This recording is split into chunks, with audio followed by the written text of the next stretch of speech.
How's it going on, everyone? Welcome back to the channel. Today we are going to be doing my first what if video, and that is going to be what if Padme had triplets. So in this alternative Star Wars timeline, Padme gives birth to 3 kids: Luke, Leia, and Sonny Skywalker. So the galaxy plunges into darkness as the Empire starts to take over. However, I would have the third kid, Sonny, being taken to Dagobah to hide him away from the other two. And obviously, the Jedi's legacy of failure, so he's not attracted to the Empire. So he's raised in isolation, he's traded in the ways of the Force, but not as a traditional Jedi, but as a spiritual healer and empath, to maybe one day being able to bring balance to the Force in Yoda's eyes. And through his connection in the Force, he tries to connect to others who might still be out there.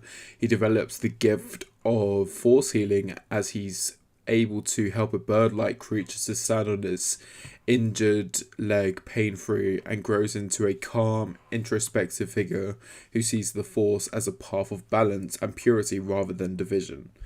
Meanwhile, Luke is raised on Tatooine and Leia is still raised on Alderaan, such as the original trilogy, but as they grow older, there's subtle shifts occurring.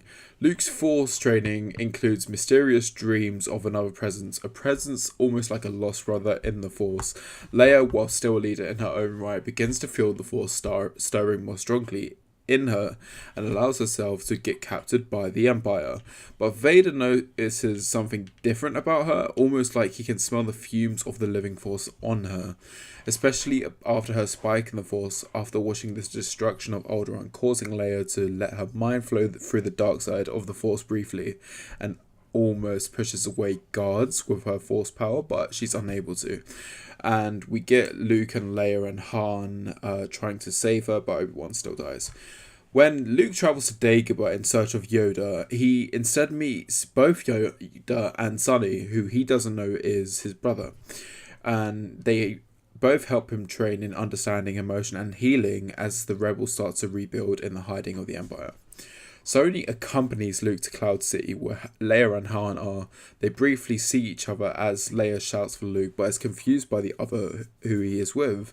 The unknowing brothers continue their quest and eventually start to duel with Vader, where it's revealed that Sonny already knows that Vader is his father, as Yoda has already told him, and Luke screams at Sonny because he knows that Vader killed Anakin, his father. And then we still have the reveal of "No, I am your father," ultimately leading to the discovery of both boys being brothers, and Leia must be their sister, and that's how they are all connected. Vader then tries to coerce not just Luke, but Sonny into joining him and ruling the galaxy as their family should. Luke denies, but reluctantly Sonny agrees to. He tells Luke to trust him, and he force pushes Luke off the ledge, joining Vader, but not to join him, but to heal his father and bring him back to the balance of the Force. After the Emperor's attack on Luke in the 6th movie, Revenge of the Sith, Sonny is able to get him out of it. So we still have the duel between Luke and Vader, but Palpatine keeps Sonny on the side, not as an apprentice, but as like a subservient Imperial guard or something like that. Not a Sith, but he does have still his blue lightsaber, so the Emperor doesn't trust him, but he's trying to turn him to the dark side. And after all this happens, the Emperor tries to electrocute both kids again, Luke and Sonny, but then we get Vader just absolutely throwing the Emperor, and that's it. The Emperor never comes back, and Anakin is just severely injured. He's no longer Vader after he drops Palpatine down the chute. So following the fall of the Empire, the Republic holds a public trial for Anakin Skywalker, the previous Vader. Leia, torn between justice and forgiveness, delivers a powerful testimony advocating that although his crimes are immense, his return to Anakin proved redemption was always possible. And Anakin is sentenced to a long lifelong house arrest under the watch of his children.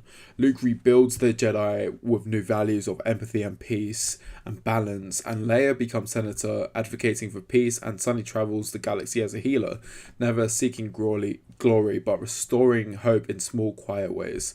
In his final days, Anakin experienced a vision of the Force. Padme, radiant and peaceful and beautiful as ever.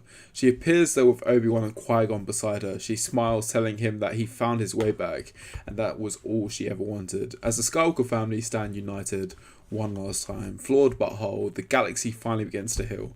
Vader tells his children his mother calls him, and he walks towards the Force Ghost, and Vader finally becomes one of the Force. So it's a much different ending. I would have Vader actually be healed, and maybe like after a year of this, once like their family's all on track, he just becomes one with the Force, so he can be back with his wife after the redemption arc. And that's how I would have had it if Padme had triplets. It's not much changes, but the thought of Sonny being able to have force healing Vader instead of him dying in Return of the Jedi, I think that's how I thought of this triplet thing.